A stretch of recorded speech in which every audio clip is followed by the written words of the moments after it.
प्रशंसा करता हूँ और धन्यवाद देता हूँ। लेकिन साथियों, जैसा कि आनंद भाई ने कहा, आपका नाम विंध्येश्वरी प्रसाद मंडल था और आप एक जमींदार और राजघराने के व्यक्ति थे।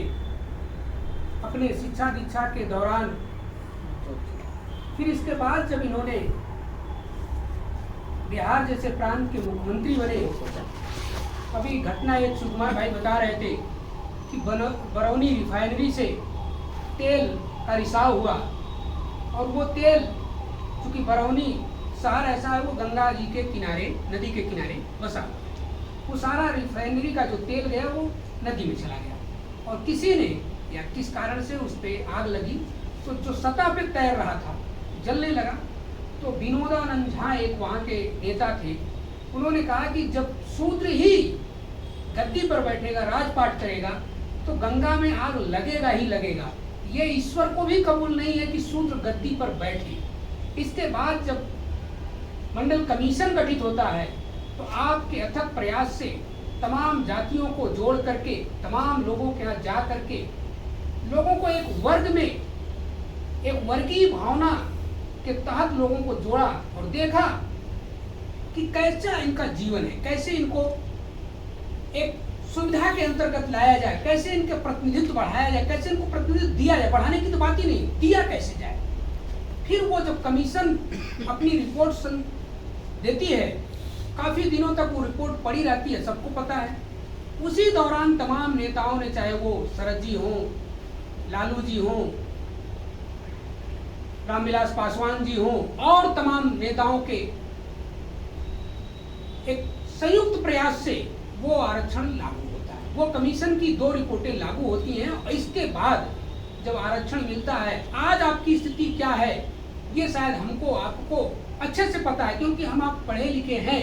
लेकिन एक चीज हमको आपको नहीं पता है कि कैसे लोगों को संगठित किया जाए। एक कहावत है कि संघे शक्ति। जब आप संघ में नहीं होंगे तो आप शक्ति में नहीं होंगे। चाहे आप राजपाट से ले लीजिए, चाहे राजनीति से ले लीजिए, चाहे सामाजिक नीति से। आज जो राजनीति में सक्सेस हैं उनका संघ देख लीजिए, और जो लोग आज किनारे हो गए हैं राजनीति से, उनका संघ देख लीजिए। हम जातियों के नाम पे लड़ रहे हैं, जातियों के नाम पे हमको मूर्ख बनाया जा रहा है। फला जाति उनका खा गया, फला जाति उनका खा गया, कहा जा रहा है। इस सब का जो सल्यूशन है, शायद सब लोग जानते हैं, जाति जनगणना। क्योंकि जाति जनगणना होगी तो पता चलेगा कौन कितनी जाति का है और कौन कितने पदों पर बैठा है। तो साथियों, हम आप लोगों को एक बार पुनः धन्यवाद देंगे कि एक शार्ट मैसेज पर हम लोग बैठे, और हम चाहेंगे कि हम लोग बराबर कभी महीने में एक बार जरूर बैठे। जो लोग इस शहर में हैं, बाहर हैं, बैठे, क्योंकि हमारी आपकी जिम्मेदारी है। हमारा भाई, हमारा बंधु जो गांव में है, खेती करता है, किसानी करता है, अभी धान का काम कर रहा है, गेहूं का काम कर रहा है, उसे कहाँ मौका है, वो कहाँ जान पाएगा। उसने अपना समय, अपना पैसा लगा करके आपको इस लायक बनाया कि अब आप कुछ उसको दीजिए। समाज ने आपको दिया, घर वालों ने आपको दिया, अब आप समाज को कुछ दीजिए। इस संकल्प के साथ हम अगर आज की इस जयंती के उपलक्ष्य पे इस संकल्प के साथ जाएंगे कि अगली बार हम लोग फिर बैठेंगे और हमारा काम है, ये हमारे घर वाले का काम नहीं, जो हमारे यहाँ भैंस चराता है, खेती करता है, किसानी करता है, मजदूरी करता है, दुकानदारी करता है, उसके पास टाइम कहाँ है। टाइम तो हमें मिला है ना, हमें उन्होंने पढ़ाया, हमें लिखाया है। अगर हम लोग टाइम अपना चाय की दुकान पर वेस्ट करेंगे, सिनेमा हॉल में वेस्ट करेंगे, मॉल में बुक करेंगे अपना टाइम वेस्ट, तो समाज का टाइम आप समझ लो आप समाज के साथ धोखे कर रहे हो, आप समाज के साथ गद्दारी कर रहे हो। आप ये निश्चित करो, इस जयंती के उपलक्ष्य पे अपने मन में ये संकल्प लेते हो कि हम रोज नहीं करते, हम महीने में एक दिन बैठते हैं, कहीं चर्चा करते हैं, समाज कैसे आगे जाए। ये दायित्व आपका है, हमारा है।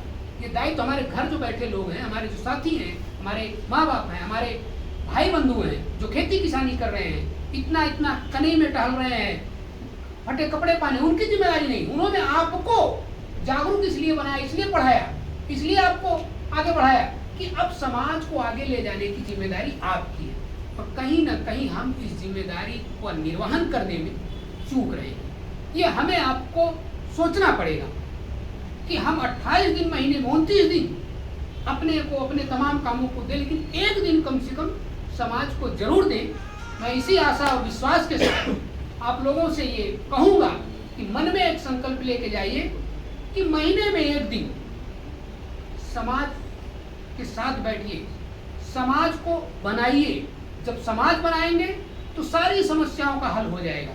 जो आप चाहते हैं कि जात जनगणना हो, हमारा अधिकार मिले, हमें हक हुकूक मिले, वो सब समाज के साथ है।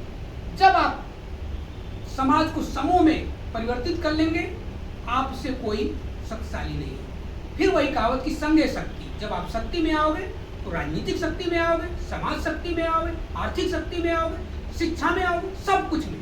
तो इसलिए मैं आप सबसे एक बार पुनः कहूँगा कि आज इस जयंती के उपलक्ष्य पर आप सब अपने मन में एक छोटा सा प्रण लेके जाएं कि महीने के एक दिन कोई कहीं भी निश्चित कर ले, हम 2 घंटे, दिन भर थोड़ी करोगे आप, 2 घंटे 3 घंटे बैठ करके अगर समाज की बात करेंगे तो समाज निश्चित रूप से आगे जाएगा और आने वाली पीढ़ियां ये कहेंगी कि आपने समाज के लिए कुछ किया है। नहीं तो आए हैं, खाएंगे, जिएंगे, मर जाएंगे, इससे ज़्यादा कुछ नहीं। आप लोगों को पुनः एक बार